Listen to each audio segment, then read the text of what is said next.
with the audience or with other street artists. Exactly. And we're going to participate in the discussion here because we have a phone call. Let's go ahead and go to them. All right, caller, if I could ask you to please make your question or your comment brief.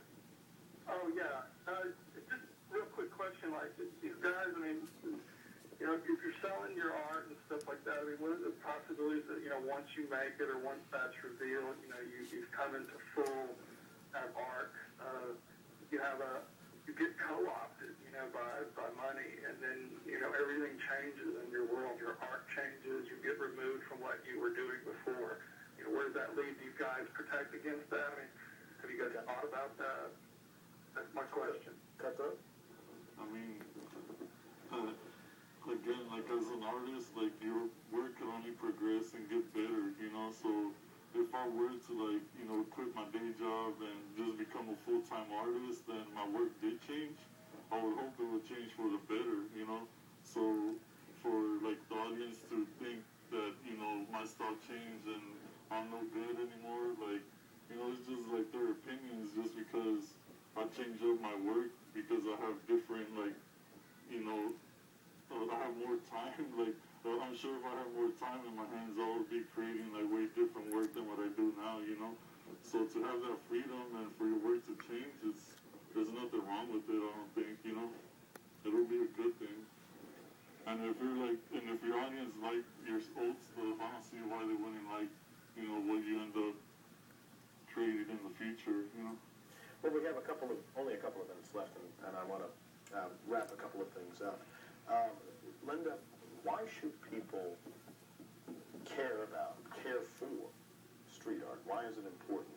I don't think that they have to care for it. I think regardless of whether they care for it or not, they're going to encounter it. As we said, it's viral, it's continuing to grow, it's going to be increasingly expressed by newer media sources, and I think that it has the potential to touch people in different ways than more conventional, more mainstream forms of art.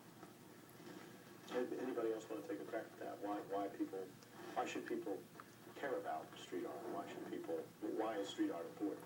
I guess I'd like to actually add that because they belong to that city and it's art that's coming out of the city that they live in. So it's grassroots art. You're a part of this community, and this is part of the community talking back to you. No one can make you like something. You know, I mean, if you don't like it, you don't like it. So I don't know if people should care about it. It's one of those things. If you care about it, you care about it. You're going to find it. You're going to be interested in it. But if you're not interested in it at all, go find something else. Anybody else care to comment on why people should maybe take a less antagonistic view of street art, or should they?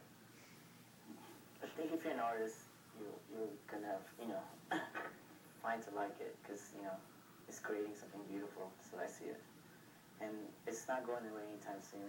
The magnitude of this thing is huge. Like, I'm new to the art scene in Houston at least, but from meeting these guys, it's bigger than what it is.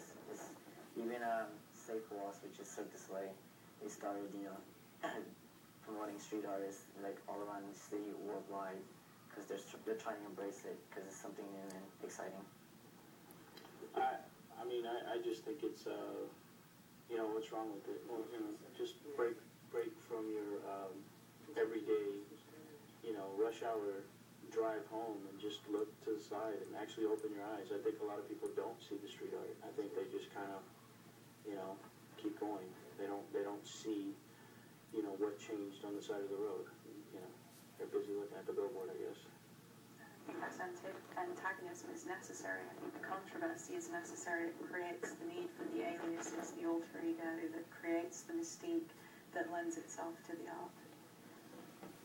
It's also for me like something to look forward to. Like like you said, when you stop by, I always see you look around, see what's new, you put something up. So it's kind of exciting from the mundane day-to-day drive, like he said.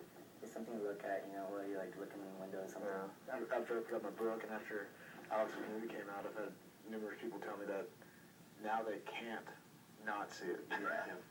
That they stop at a light and they're automatically drawn garage in the box. Yeah, Or that wall in the abandoned building, because they know it's gonna be there, or it might be there, they're hoping it's gonna be there. Or maybe it'll be something different. I've been looking at you the whole time, and you're the only one that hasn't said anything. Should people care about it, and why? Yeah, I mean, it's not going anywhere, so might as well embrace it, you know, because, I mean, after I'm, like, gone or whatever, like, there's gonna be, you know, someone else right behind me, you know, doing street art, you know, whether it be graffiti or posters or stickers, whatever, like, it's not gonna stop, you know, it's just, like, art is gonna be part of, you know, humanity forever, so why not embrace it, you know? And that includes street art. Yeah, that includes street art, yeah. All right, we've been talking about street art tonight. We've been discussing graffiti and whether street artists are artists and criminals, or artists or criminals. I hope everyone's has enjoyed the show. We've been talking with Dandy Warhol, who is the founder of Warhouse. We've also been speaking with Linda Evans, who is an arts advocate. We've been joined by David Elizondo, a photographer. Cutthroat, a street artist here in Houston, has come in and talked to us. And we've also been with Alex Luster, who is a filmmaker and the director of Stick 'em Up, a film about street art. Thank you very much for being on the program, everybody. Thank you. For everyone here at Green Watch, this is your world. Take care of it.